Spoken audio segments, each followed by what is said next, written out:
If you are thinking of applying for specialty training within the next 12 months, then this video is for you. I'm going to be giving you a specific game plan which can really optimize yourself before you start the application process. My name is Pasan Viturana. I'm a cardiothoracic surgical trainee currently working in the NHS. I've also just completed my PhD through Imperial College London. Now, my own personal experience over the last few years have really given me insight about the application process from different angles. If you are just getting started and not sure how to go about doing that, and watch till the end of this video. I'm going to be giving you some food for thought which can really change the entire game. So without further ado, let's really get into it. As I've mentioned in my previous videos, one of the first things that you should be doing is downloading the scoring metrics and ideally having it by your desk so you can see it regularly and you know exactly where you stand. Now, we all know what usually gets you points in these applications, and it is the usual, your publications, presentations, teaching experience, audits, and so on. So I'm not going into too much detail about the various components which can be getting you the marks, because it can change slightly from specialty to specialty. One of the best things you can do if you haven't had any experience in the NHS is to start by getting an observership. In most cases, these won't be paid. You'll be working for, let's say, 4 weeks or 8 weeks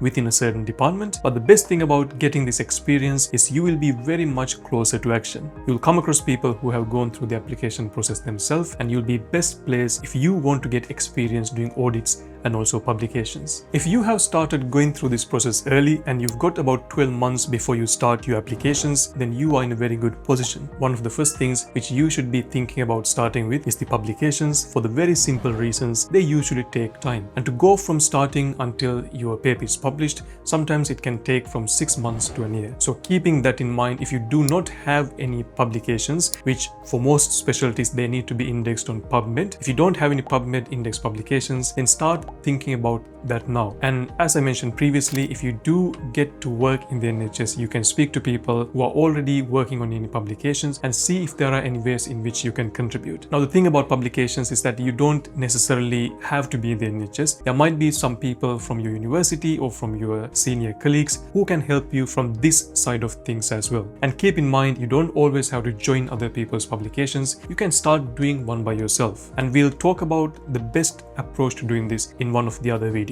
And one of the other things which can also take slightly longer is an audit, especially if you are doing a QI project where you have to complete several cycles of an audit. It can take from a few weeks to a few months. Especially within the NHS, to get your audit registered itself can take a few weeks. So think about starting on one of your audits as soon as possible. For some specialties, doing more than one audit will get you multiple points. So think about that and decide whether you could benefit from doing more than one. So as you can see, there are different things which you need to think about. Now, if you focus on one thing at a time, you might run out of time before it reaches a point where you have to think about starting to apply. So always do these different things in parallel, so you don't wait to finish one thing before you embark on the other. One of the other benefits of doing an observership is that you can get to teach medical students if you have them on your ward or within your department. And if there are other doctors who you are working with, they don't have to be junior to you. They can be your same level, or they can be just doctors working within the department. You can deliver a teaching session with the supervision, under the supervision of a consultant, and this way you can get a letter for your portfolio which can get you marks under teaching. Now, most of the time, for arranging a teaching series or taking more of a leadership role when it comes to conducting teaching sessions will get you more marks. Now, what this means is you could benefit from arranging a series of teaching sessions over a few weeks or a few months where you take the initiative, you arrange for speakers, you arrange for the venue, and where you take the overall responsibility in making sure that teaching program runs smoothly. Usually,